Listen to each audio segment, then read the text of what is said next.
Hello, friends. My name is Sparky, and welcome back to Sparky Science Time. Today, we are going to do a super cool trick. It looks like real, but guess what? It's not magic at all. It's science, and science is even better than magic, because you can do it too. Today's experiment is, can you guess? Think. Okay, I'll show you.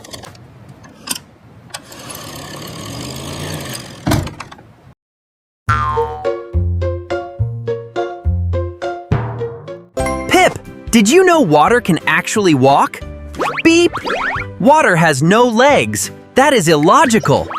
We need cups, water, food coloring, and paper towels. Scanning. Ingredients confirmed. Let's fill cup 1 with water and add red coloring.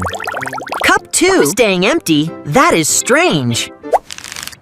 Now we fold our paper towels into long strips, like little bridges.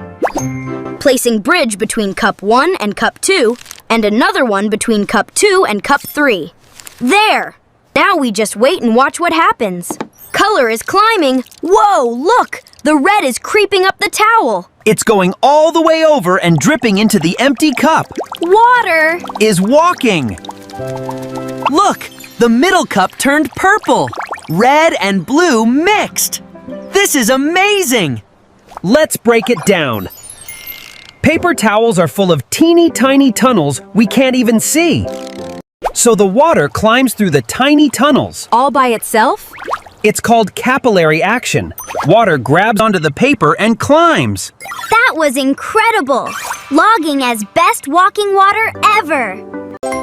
I hope you had as much fun as I did, Finn. Don't forget, you can try this at home with a grown-up's help, okay? And remember, science is everywhere. You just have to look for it.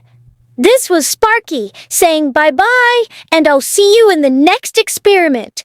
Stay curious, my friends.